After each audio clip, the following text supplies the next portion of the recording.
Hello doston, yende channel par pirse faapas. Is video men javaan nama akek asadaran pil ke baare men eka bahane Jawan Batangoa Jo 2023 men really edge hokahe. Film Jawan ini disutradari oleh Alte Kumar dan dibintangi oleh paman admin YND, Syahrukan. Jadi film ini mengisahkan perjalanan seorang pria yang berjuang melawan pemerintah demi keadilan bagi para warga di negaranya, bak Robin Hood. Gimana kisah selanjutnya? Mari kita simak alur ceritanya.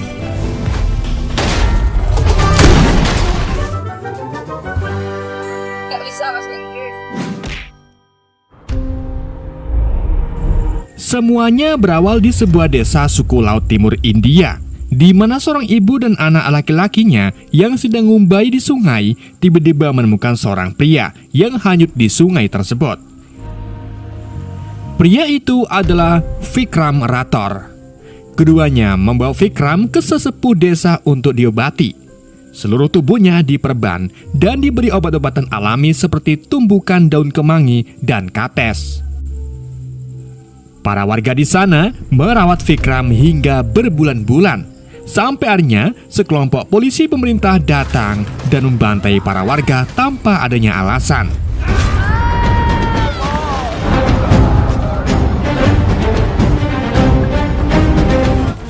Di tengah keributan itu, semua warga berdoa agar diberi keselamatan. Dan dari sinilah si Vikram terbangun dan mulai membunuh para polisi tersebut dengan waktu yang sangat singkat.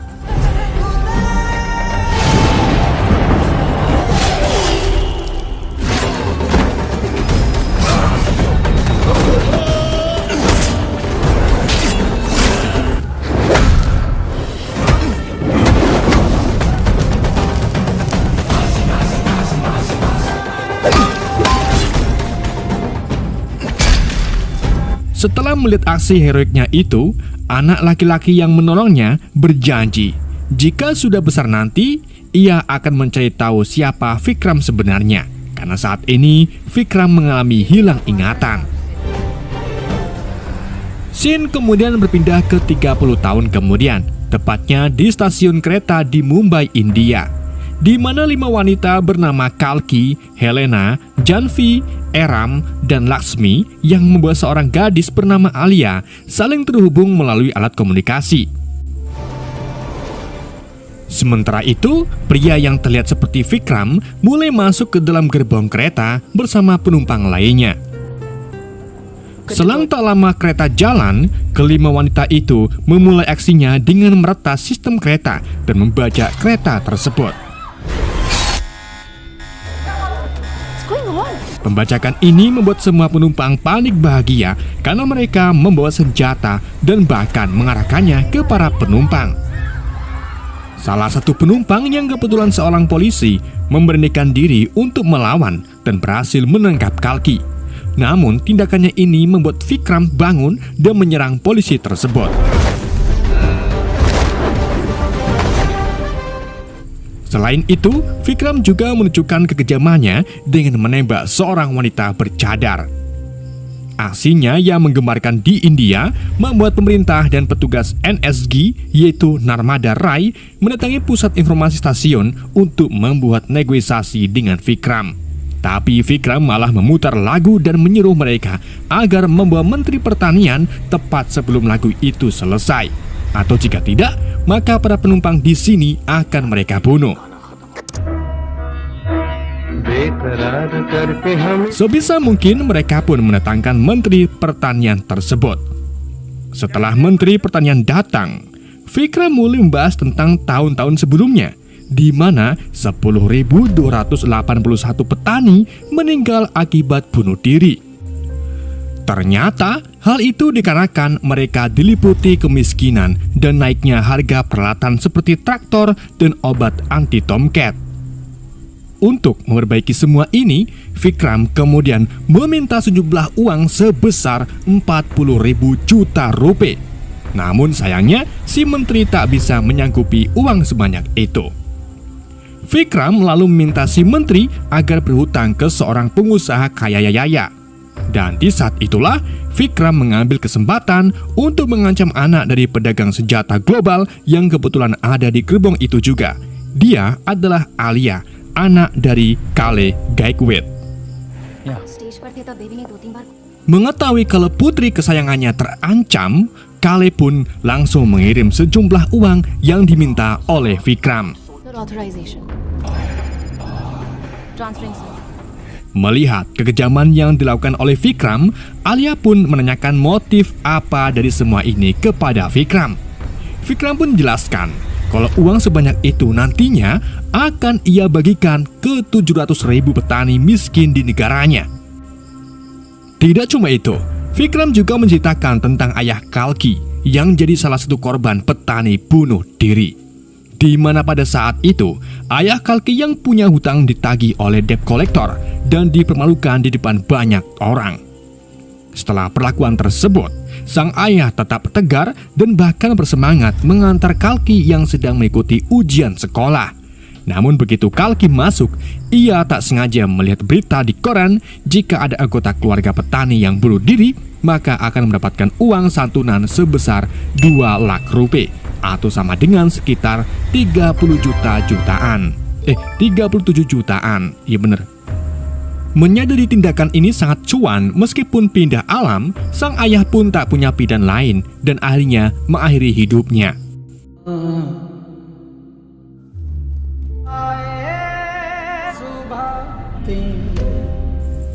Kematian ayah Kalki mengundang duka bagi para tetangga, tapi tidak bagi debt collector yang malah menekan ibu Kalki untuk membayar hutang suaminya. Tentu saja hal ini membuat Kalki murka dan nekat membunuh debt collector tersebut dengan pacul dan berakhir di penjara. Setelah menceritakan hal tersebut, semua penumpang bersedih dan menaruh respon kepada Vikram beserta anak buahnya. Vikram lalu menunjukkan kalau ia sebenarnya tak begitu kejam sampai membunuh orang. Ia membangunkan wanita bercadar tadi yang ternyata pura-pura mati sekaligus anak buah Vikram bernama Iskra. Selang tak lama, mereka akhirnya sampai di stasiun, di mana para polisi sudah menunggu di sana untuk membekuk Vikram beserta komplotannya.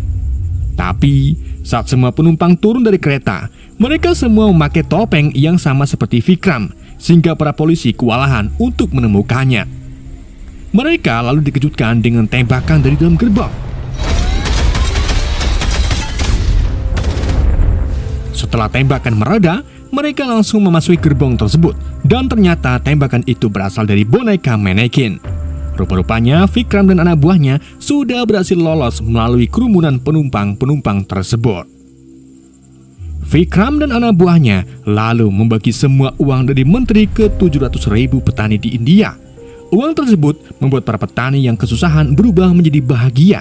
Uang tersebut juga berhasil mencegah beberapa petani yang hendak bunuh diri. Setelah misinya selesai, Vikram dan 6 kelompok wanitanya kembali ke tempat mereka bersembunyi, yang ternyata di sebuah penjara wanita di Mumbai. Dan 6 wanita itu merupakan narapidana.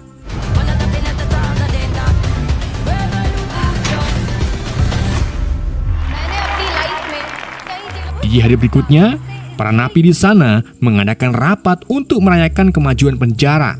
Mereka lalu mengundang kepala sipir penjara yang ternyata adalah Vikram yang memiliki nama asli Azad. Di sana, Azad menyampaikan keberhasilan para napi yang berhasil menciptakan harapan bagi orang-orang susah di luar, seperti membuat kaki palsu dan tangan palsu, serta juga baju sekolah untuk anak yang tidak mampu.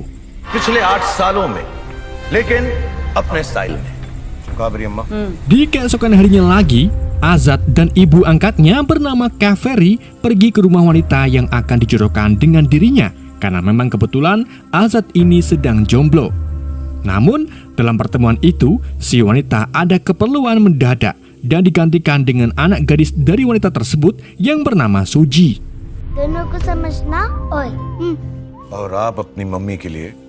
Selama beberapa hari, Azad dan Suji semakin dekat. Bahkan Azad mau mendatangi sekolahnya untuk ikut rapat dengan sang guru. Namun setelah rapat selesai, ibu dari Suji datang, di mana ternyata wanita yang akan dijodohkan dengan Azad adalah Narmada. Narmada, Head of Force 1. Come here. Meskipun begitu, Azad mulai jatuh cinta dengan Narmada. Begitu pula dengan Narmada. Keduanya lalu saling berbagi cerita masing-masing, namun tentu saja Azad tetap menyembunyikan dirinya yang sebenarnya sebagai Vikram. मैंने महसूस नहीं किया अपने और सूजी के बारे में मैं भी अपने बारे में Di keesokan harinya, seorang menteri kesehatan sedang berbicara di acara kampanyenya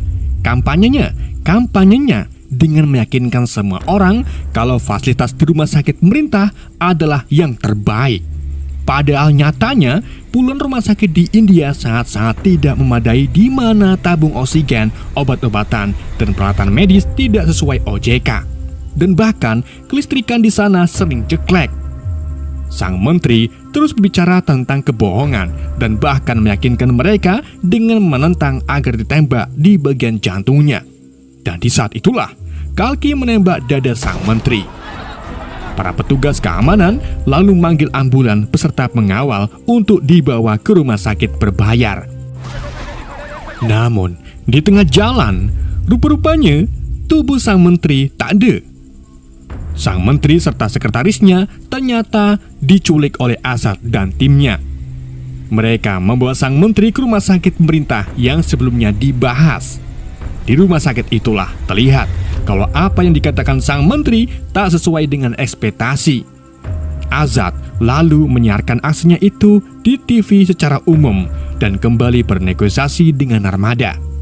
Azad mengungkapkan kalau 3 tahun yang lalu ada 40 anak yang menderita radang otak dirawat di rumah sakit pemerintah ini. Eram yang saat itu sebagai dokter di sana kemudian meminta ke direktur rumah sakit untuk mengirim beberapa perlengkapan yang habis seperti tabung oksigen. Namun si direktur tak peduli karena tak ada konfirmasi dari Menteri Kesehatan dan lainnya. Alhasil, Eram pun terpaksa pergi ke bengkel-bengkel las untuk meminjam tabung oksigen mereka. Namun sayangnya, usaha Eram sia-sia karena puluhan anak telah meninggal terlebih dahulu.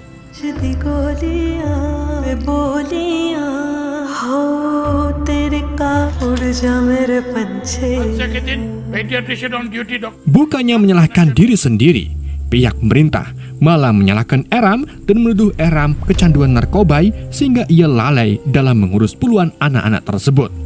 Dari situlah kita tahu betapa pemerintah mereka menjanjikan tetapi sudahlah.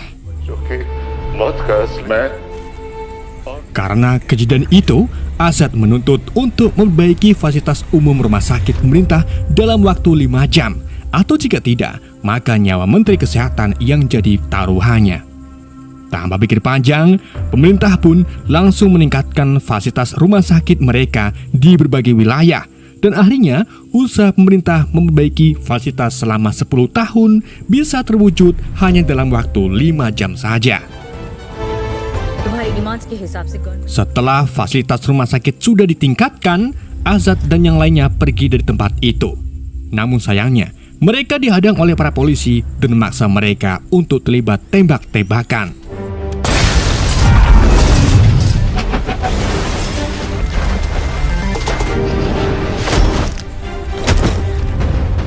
Dalam baku tembak tersebut, Narmada turun tangan untuk menghadapi calon suaminya sendiri, yaitu Azad yang memakai topeng.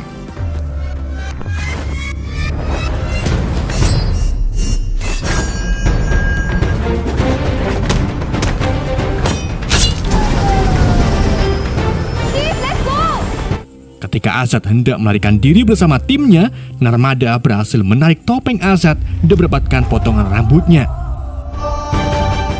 Narmada pun kemudian meminta bawahannya untuk menggambar sketsa wajah Azad dari segala umur, sehingga mereka tahu siapa Vikram sebenarnya.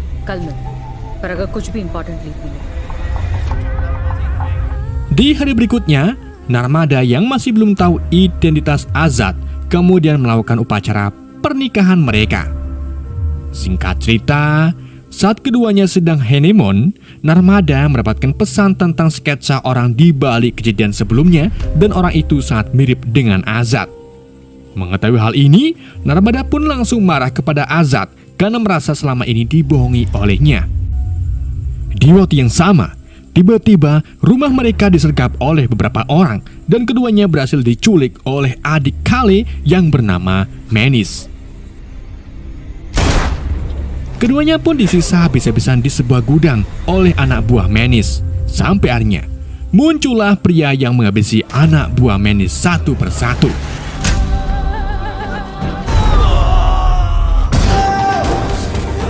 Yaitu adalah Baby Idi. Vikram Rathore yang asli.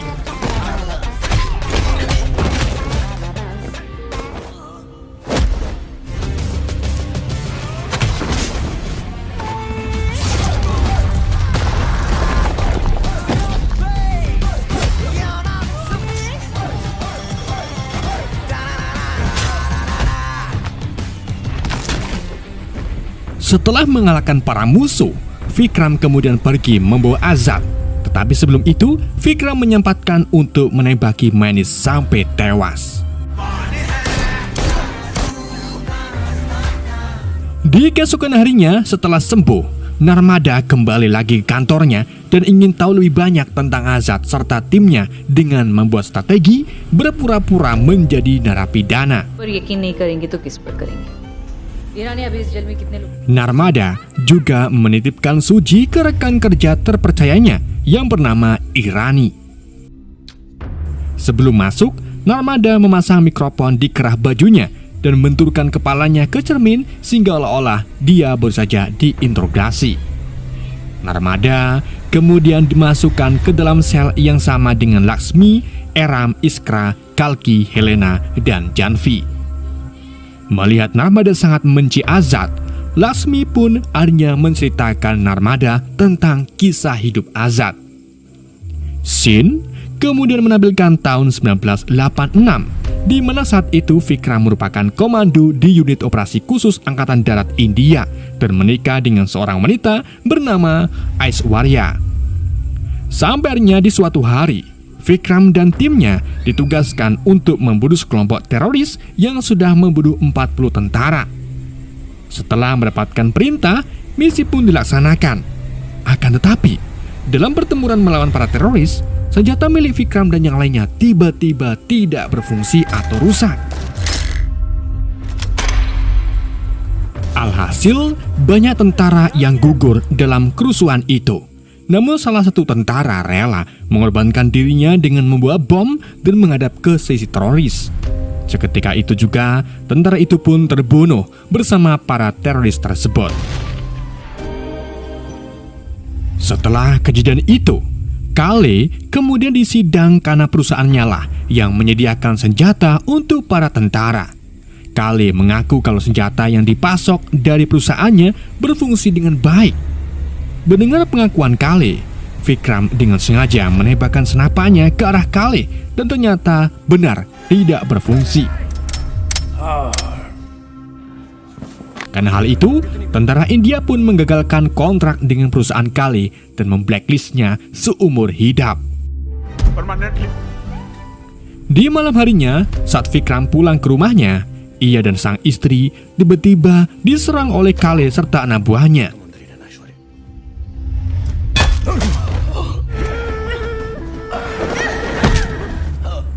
Vikram yang sudah dibius kemudian dibawa oleh Kale, sedangkan Aishwarya dipaksa untuk menandatangani surat yang menyatakan kalau suaminya menjual senjata secara ilegal.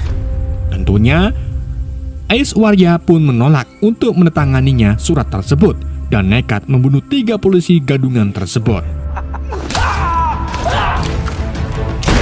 Karena aksinya itu, Aishwarya pun dijatuhi hukuman gantung. Sementara itu, Vikram membawa Kale menggunakan helikopter, di mana ia menembaknya beberapa kali dan mendorongnya keluar. Dari sinilah Vikram jatuh di sebuah desa timur laut India seperti di awal film. Meskipun ia selamat, tetapi Vikram mengalami hilang ingatan. Hari di mana Aishwarya dihukum gantung pun telah tiba. Namun, saat sedang berlangsung, Aishwarya tiba-tiba pingsan. Dan ketika dicek, ternyata Aishwarya sedang hamil. Alhasil, hukuman pun ditunda sampai akhirnya anak Aishwarya berumur 5 tahun. Singkat cerita, lahirlah anak Aishwarya yang diberi nama Azad. Dan saat Azad menginjak umur 5 tahun, Aishwarya dihukum mati. Azad kemudian diadopsi oleh Kaveri yang pada saat itu menjadi anggota sipir. Kita kembali lagi ke masa kini, di mana Azad tersadar dari pingsannya dan bertemu dengan ayahnya serta rekan pasukan khusus Vikram yang masih hidup. Azad juga melihat polisi yang pernah ia serang saat kejadian di gerbong kereta. Dan ternyata polisi itu merupakan anak kecil dari desa suku Timur Laut India yang sudah janji untuk mencari tahu tentang Vikram. Jadi, sejak ia bertemu Azad di kereta, ia langsung mencari teman-teman Vikram dan membawa mereka menemui Vikram di desanya. Melihat ayahnya sehat-sehat saja dan mirip dengannya, Azad pun kegirangan meskipun Vikram mengalami hilang ingatan. बाप होने के नाते मुझे क्या करना जबान बन गई. Don't kiss. Di sisi lain, Narmada dan 6 anak buah Azad dibawa ke hadapan Irani yang telah mengetahui cerita hidup Azad melalui mikrofon di kerah baju Narmada. Disinilah terungkap kalau Irani berkhianat dan ternyata selama ini ia anak buah Kale. Kale lalu menyuruh Irani untuk membalaskan dendamnya atas kematian Menis. Irani kemudian memulainya dengan menyuruh anak buah Kale menculik Suji, sedangkan dirinya akan membunuh Narmada dan 6 anak buah Azad. Namun, saat Irani hendak menembak Narmada, Laksmani secara cepat menghalangi Narmada dengan tubuhnya. Melihat Suji dibawa pergi, Vikram serta teman-temannya pun langsung mencegat rombongan tersebut dan mulai menghajar semua anak buah Kale.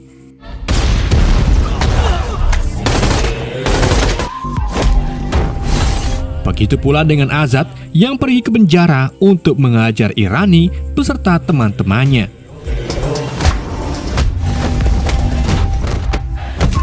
Di tengah pertarungan tersebut, Irani memanggil pasukan polisi untuk menangkap Azad. Namun, Irani lupa kalau penjara ini adalah miliknya. Azad lalu memanggil semua napinya untuk melawan para polisi tersebut, dan terjadilah kericuan yang sangat ricuh. Setelah mengalahkan para musuh, mereka menyadari kalau Laksmi terluka parah akibat terkena tembakan. Mereka pun segera mengambil tindakan untuk menyelamatkannya. Namun, usaha mereka tak berhasil dan Laksmi berakhir meninggal. Karena kehilangan satu anggotanya, Narmada pun mengajukan dirinya untuk menggantikan Laksmi. Mereka semua lalu mulai mengatur strategi untuk mencegat truk penuh uang milik Kale yang nantinya akan digunakan untuk pemilu mendatang. Singkat cerita, keesokan harinya, Vikram, Azad, dan lainnya mulai melancarkan aksinya dengan menyerang truk uang Kale. Dalam aksi tersebut, mereka terlibat kejar-kejaran yang cukup menguras air mata para penonton.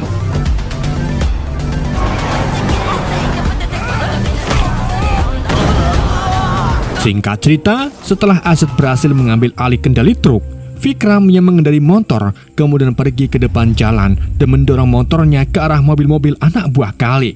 Tapi sebelum itu, ia memasukkan rokoknya yang masih menyala ke dalam tangki bensin sehingga mobil-mobil itu meledak saat menabrak motor Vikram.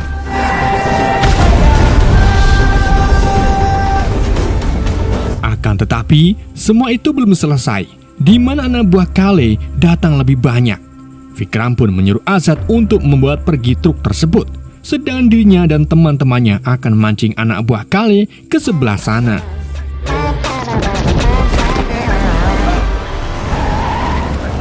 Mereka kemudian terlibat aksi di luar Nurul, seperti menebar paku-paku agar mobil anak buah Kale terguling, dan juga melempar telur puyuh ke kaca mobil sehingga sopir mobil tersebut raweruh dan terguling.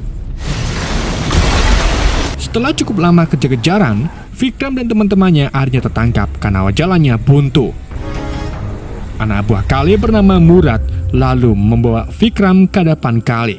Namun saat ia hendak menyiksa Vikram, ia dikejutkan dengan sebuah siaran langsung dari Azad yang mengaku kalau dirinya adalah komando Vikram Roter yang asli. Hal itu tentu saja membuat Kale bingung. Gak lama kemudian, petugas STV bernama Madhavan Naik mengerahkan 100 pasukannya untuk menghentikan Azad.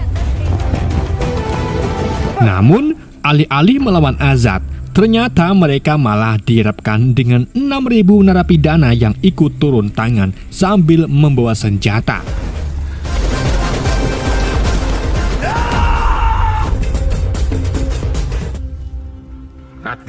Selain itu, Azad juga menanam beberapa ranjau di arena penjara sehingga Naik tidak bisa mengirim pasukan lewat jalur manapun selain jalur utama.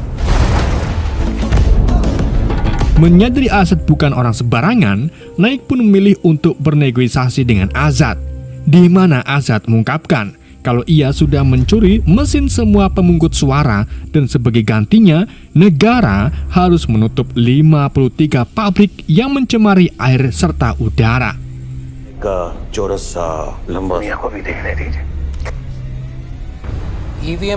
Mendengar ancaman dari Azad, beberapa petinggi dan kepala negara pun mulai melakukan rapat.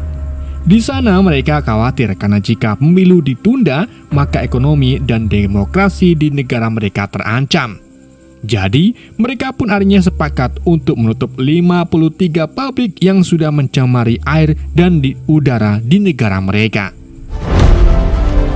Tak cukup di situ, Azad juga mengungkapkan ke publik kalau ia sebenarnya bukan Vikram yang asli, melainkan Azad si kepala sipir. Dan tindakannya ini selama ini untuk mengingatkan para warga India agar tak salah memilih capres dan cawapres pada saat pemilu yang akan datang. Karena yang akan dipertaruhkan adalah masa depan, pendidikan, sistem kesehatan, dan perekonomian mereka. Meskipun sangat susah menemukan yang terbaik. Para warga pun di seluruh penjuru India setuju dengan apa yang diucapkan oleh Azad. Sementara itu, Kale yang melihat siaran Azad dibuat migran karena dulu ia merasa sudah membunuh Vikram. Untuk memastikan keduanya asli atau palsu, ia pun pergi ke penjara wanita sambil membawa Vikram. Ia juga membunuh salah satu teman Vikram agar terlihat sangar.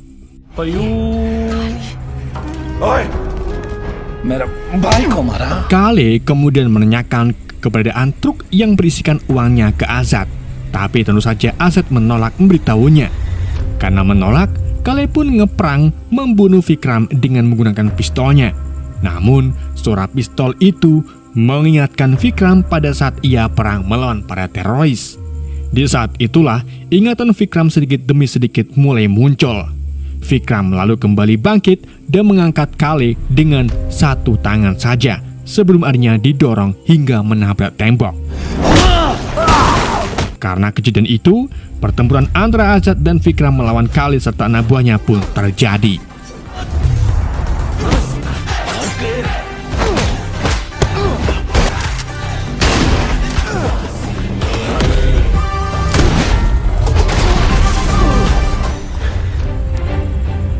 Dalam pertarungan itu, Vikram memukuli Kale dan membantingnya beberapa kali.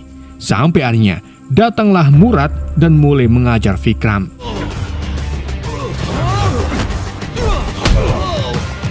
Vikram dan Azad lalu bekerjasama melawan Murad dan berhasil mengalahkannya.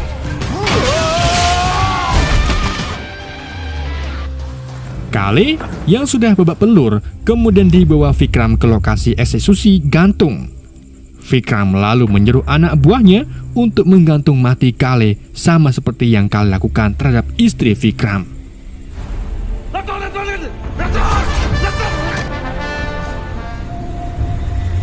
Beberapa bulan kemudian, Azad, Narmada, dan anak buahnya hidup bahagia di sebuah kota. Di saat itu juga, Madhavan Naik yang sadar kalau perbuatan Azad itu memperbaiki keadaan di India, sengaja mendatangi Azad dan Vikram dan menugaskan mereka untuk misi barunya yang menargetkan bank-bank di Swiss. Film ini ditutup dengan BBID menari dan menyanyi. Oke guys, itulah alur cerita film Jawan. Semoga kalian terhibur dengan alur cerita yang saya bawakan. Mohon maaf jika ada kesalahan dalam penyampaiannya ataupun penyebutan nama. Dan mohon maaf juga jika ada banyak scene-scene yang tidak saya masukkan ke dalam cerita ini, karena saya ambil yang penting-penting saja. Pesan yang tidak bisa kita ambil dari film ini, biar kate kucut-kucut hotai. Sekian dari Andy, sampai jumpa di video berikutnya.